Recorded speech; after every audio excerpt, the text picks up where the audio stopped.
Hello दोस्तों, आप देख रहे हैं सौरभ ब्लॉग्स। आप सभी लोगों का मेरे चैनल सौरभ ब्लॉग्स में स्वागत है। और आप सभी लोग यूं ही इस चैनल को प्यार दीजिए, ज़्यादा से ज़्यादा सपोर्ट करिए, सब्सक्राइब करिए, शेयर करिए। और एक ऐसी जगह आया हुआ हूं जो धार्मिक स्थल है और काफ़ी मान्यताएं हैं यहाँ की, लोगों का मानना है। इसीलिए जो है मंदिर एक महत्वपूर्ण ये हो जाता है। और ये जो कल का मैंने वीडियो दिखाया था, जो जंगली नाथ धाम गए थे, तो उन्हीं में से एक ये भी मंदिर है। ये बाबा कलेश्वर नाथ के नाम से फेमस है। इसकी भी एक कहानी है, मैं आप लोगों को बताता हूँ कुछ इसके बारे में, इसका इतिहास। हमारे यहाँ कुछ चाचा और बुजुर्ग लोग बैठे हैं, उनसे कुछ जानकारी लेते हैं। आप लोग सुनिए, देखिए।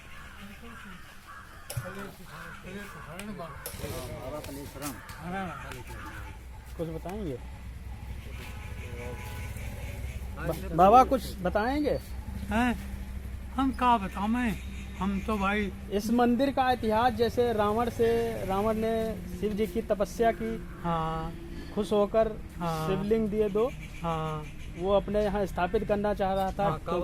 कांवर लेकर चला वो। कांवर लेकर चलने के बाद बैलेंस बनाने के लिए दोनों पल्ले रखे जाते हैं। हाँ। तो एक पल्ला वहाँ रह गया, एक यहाँ रह गया। एक वो गोला गोकर्णनाथ में, अच्छा, वो यहाँ रह गया। और उसी प्रकार ये अनंत काल तक ये पड़े रहे कि जंगल था यहाँ पहले। तो उस समय रावण की जो हाइट उस वक्त वाल्मीकि रामायण के अनुसार उस वक्त आदमी जो था साल के वृक्ष के बराबर होता था। अच्छा, हाँ, साल का वृक्ष लगभग 300 मीटर ऊंचाई होती है। उस टाइम पर होता था, वरना लोग पेड़ कैसे उखाड़ लेते थे, सोचने वाली बात थी। रामचंद्र जी की तो आप लोग देख सकते हैं, चाचा यहाँ बैठे हुए थे, उनके द्वारा जानकारी मिली। इनका कहना है कि रावण एक बार ऐसा हुआ कि शंकर जी की तपस्या कर रहा था। तो असल में रावण जो शंकर जी का अनन्य भक्त था, तो शंकर जी की तपस्या करते करते शंकर जी को प्रसन्न कर लिया। तो अच्छा, उसकी ये धारणा थी कि अगर हम शंकर जी को अपने बस में कर लेंगे तो लंका में स्थापित कर लेंगे, फिर तो कोई दिक्कत नहीं होगी। तो उसकी ये सोच बदलने के लिए तो वहाँ से तो शिवलिंग उनको मिला, लेकिन वहाँ तक लंका नगरी तक पहुँच नहीं पाया उनको लेकर के। तो एक शिवलिंग जो दो कांवर टाइप का जो एक पड़ला बना हुआ था, तो कंधे पे रख कर एक शिवलिंग यहाँ कलेश्वर नाथ पे यहीं पे स्थापित हो गया, एक गोला गोकर्णनाथ वहाँ मंदिर वहीं पे स्थापित हो गया। तो उस वाले का महत्व अलग है। वो मंदिर एक बार मैं आप लोगों को दिखा चुका हूँ, उसकी कहानी बता चुका हूँ, वो उस वीडियो में आप लोग देख लीजिए। आते अंदर चलते हैं और मंदिर के बारे में कुछ और जानकारी बताते हैं, और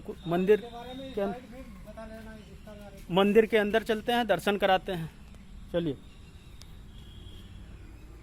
ये एक यहाँ पीपल का पेड़ है, देख सकते हैं। और हाँ, यहाँ आने के लिए आप लोगों को एड्रेस बता रहा हूँ। अगर आप गोला गोकर्णनाथ आ सकते हैं तो वहीं से 3 किलोमीटर बाहर, गोला के बाहर लगभग 3 किलोमीटर एक गांव पड़ता है अहमदनगर। तो वहीं पे ये मंदिर स्थापित है और नेशनल हाईवे पे ही है। हाईवे से ज़्यादा दूर नहीं होगा, 100 मीटर अंदर है। वहीं अंदर ये मंदिर देख लीजिए। यहाँ हनुमान जी की मूर्त है, ये हनुमान जी की मूर्त है। एक और मंदिर है यहाँ, ये देख लीजिए।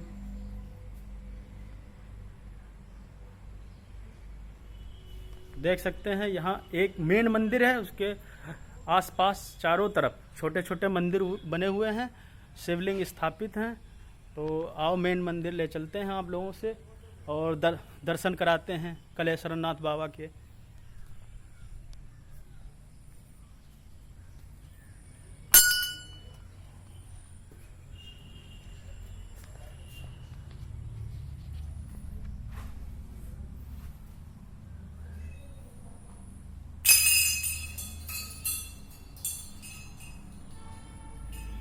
जय कलेश्वर नाथ बाबा की जय, जय हो बाबा। देख सकते हैं आप लोग, यही मेन मंदिर है और यही बाबा जी हैं। आप सभी लोग दर्शन करिए। जय हो कलेश्वर नाथ।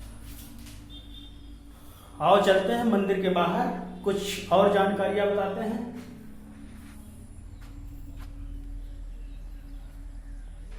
ये चारों तरफ जो ये प्रांगण बना हुआ है, ये मंदिर के चारों तरफ बाउंड्री बनी हुई है, देख सकते हैं आप लोग।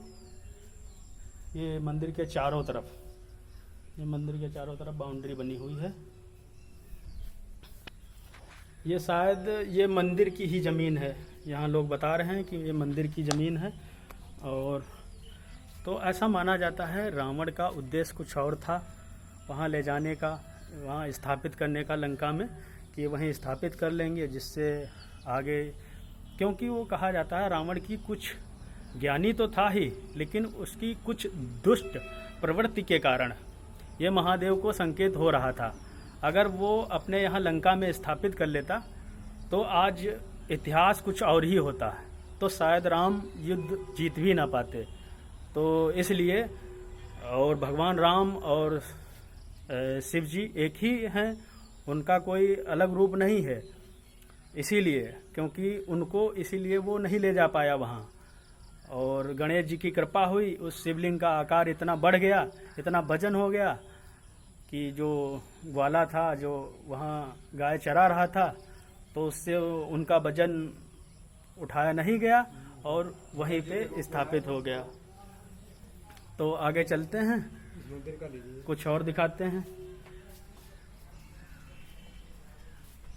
ये मंदिर के चारों तरफ का व्यू है, बहुत ही अच्छा व्यू है।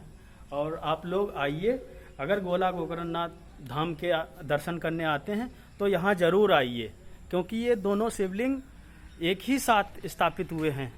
और कहा जाता है कि जो रावण की, जो भाई रावण बुद्धिमान तो था ही, ये देखिए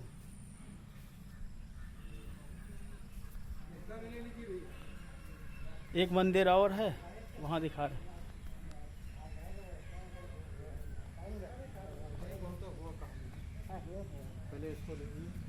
ये जो है जिंदा समाधि है, यहाँ शराब चढ़ती है, भूत प्रेत ग्रसित लोग जो है यहाँ ठीक हो जाते हैं। अच्छा, ये देखो एक और यहाँ मंदिर है, तो यहाँ बताया जाता है कि ये जिंदा समाधि है। हाँ, जिंदा समाधि है। और दलेलगिरी बाबा, नरसिंह बाबा, हाँ, दलेलगिरी बाबा, इनका देखो ये नाम लिखा है, जय दलेलगिरी बाबा।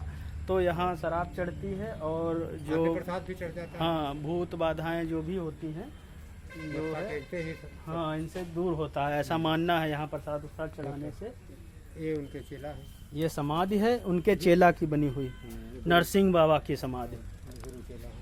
तो गुरु उधर हैं और उनके चेला शिष्य यानी इधर हैं। और ये सारी जानकारियाँ यहाँ कुछ चाचा लोग और बाबा जी बैठे हुए थे, उनसे प्राप्त हुई। कुछ मुझे स्वयं का ज्ञान था और कुछ यहाँ मंदिर पे लिखा हुआ था, तो उन सारी चीज़ों से आप लोगों को रूबरू कराया, अवगत कराया।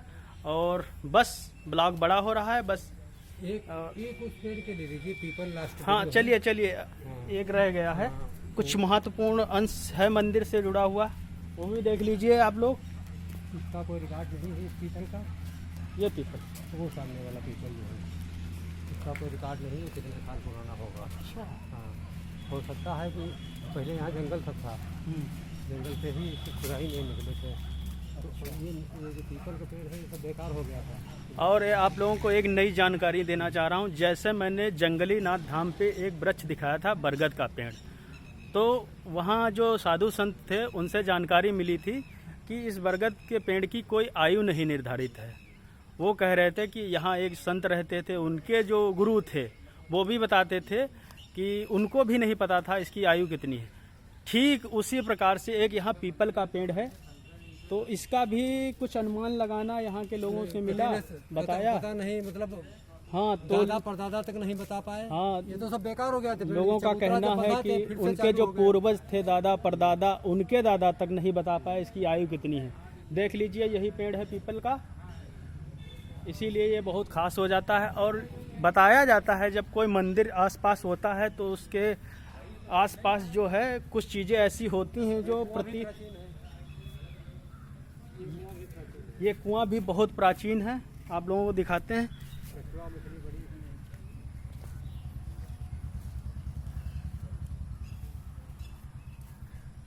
देखिए इस मंदिर के अंदर कछुआ मिलेगा, मछली मिलेगी। ये बहुत पुराना जो है कुआं है। ये देखिए, ये कछुआ आप लोगों को दिख रहा होगा। काफ़ी जो है यहाँ लोग श्रद्धालु लोग आते हैं, तो यहाँ थोड़ा बहुत ये देखो बोतलें वगैरह जल वल चढ़ा के इसी में छोड़ गए हैं। हालांकि ऐसा नहीं करना चाहिए। जो स्थान पूजनीय होते हैं उनकी स्वच्छता की जो जिम्मेदारी होती है वो हम सभी की होती है, और स्वच्छ करना चाहिए। अपने अगल बगल के जो भी स्थान हैं उनको स्वच्छ रखना चाहिए। और ब्लॉग लंबा हो रहा है, इसीलिए यहीं पे एंड करते हैं। आप सभी को फिर मिलते हैं एक न्यू ब्लॉग के साथ, एक नई जानकारी के साथ। कुछ अनसुलझे तथ्यों को उजागर करने के लिए हर रोज़ न्यू ब्लॉग के साथ आप लोगों को नई नई जानकारी देते रहेंगे। धन्यवाद। आप सभी लोग मेरे चैनल को लाइक एंड सब्सक्राइब करिए। धन्यवाद। जय कलेश्वर नाथ बाबा की जय हो।